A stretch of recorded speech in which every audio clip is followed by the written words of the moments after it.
moving on to the topic, or the general topic that we're going to discuss, is dealing with a specific bid'ah, which was one of the very first innovations which arose in the history of Islam. And this is the bid'ah of the Khawarij, the bid'ah of Takfir. Now this bid'ah occurred, as you know, when the army of Ali radiallahu anhu and the army of Muawiyah radiallahu anhu, they met at a place called Siffin. And what they decided was that they would delegate 2 men who would arbitrate between them. And then Ali's army departed and went back to Kufa, and Muawiyah's army went back and they went to Damascus.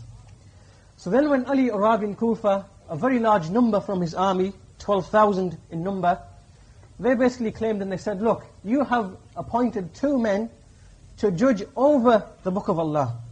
So you've taken the rule away from the Book of Allah, and you've appointed 2 men to do this. And then they separated from the army of Ali, and there were 12,000 in number. And then they left, and they settled in a place called Harura. And this is why one of the other names given to the Khawarij is Haruri. So then Ali radiallahu anhu sent Ibn Abbas radiallahu anhu to argue with these, the Khawarij. So Ibn Abbas argued with them, and his strength of argument overwhelmed them, and 8,000 from them repented and returned to the truth. The other 4,000 were persistent in their false ta'wil, their faulty understanding, their interpretation. And then they stuck to the same thing, and they said about Ali that you have allowed men to preside over, or to judge over the Book of Allah, and because of this you have disbelieved. So then Ali fought against them, and as the narrations explain, like Shahrastani narrates in his history, that only 2 people died from the army of Ali, and in another narration only 10 people died from the army of Ali. But as from the Khawarij, only 10 remained. All of them were slaughtered except for 10. And from these 10, they separated in sets of 2 and went to the various Islamic lands. So 2 went to Oman, 2 went to the Jazeera, the Arabian Peninsula, 2 went to Sijistan, and 2 went to another place.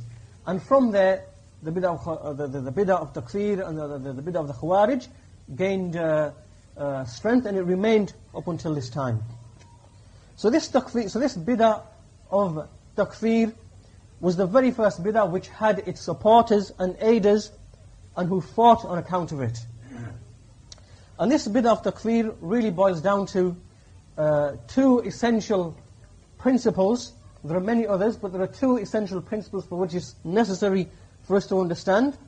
And these 2 are to perform takfir of someone based upon a sin. Okay, so someone who commits a sin, be it a major sin or a minor sin, then the bid'ah of the Khawarij necessitates that this person is a kafir. So there's no investigation or tafsil as to whether this sin occurred, due to a faulty understanding or out of ignorance or whatever it might have been. Outright kafir. That's the first thing. And the second principle is the khuruj al-hukam, which is the khuruj against the rulers.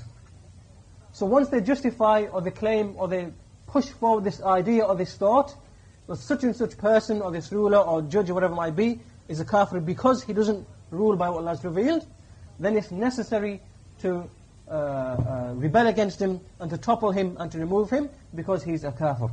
These are the 2 essential, the main principles of the Khawarij. However, there are some additional characteristics which you can see on observe, some of which I'll mention very briefly. The first of which, that they generally have a very little understanding of the deen, and this is from the text of the Messenger ﷺ himself. Secondly, the fact that they don't understand the Qur'an, and they have a faulty understanding of the texts.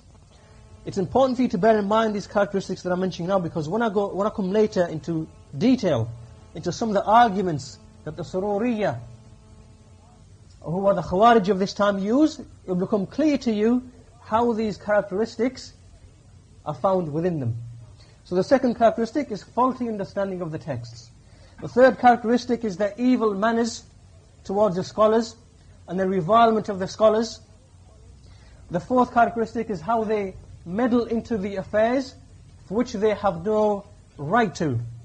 and they have no ability to. So the great matters of the religion, such as when it concerns the blood of the Muslims, and about jihad, and about the state and rulership and so on and so forth, they meddle into these affairs for which they have no right to, and they have no knowledge for. And number 5, they make permissible ghibah, and backbiting, and slandering, and speaking about the ulama, and then they claim that those who refute them, they're the ones who are guilty of this. So this is another one of their characteristics, which we'll discuss a bit later.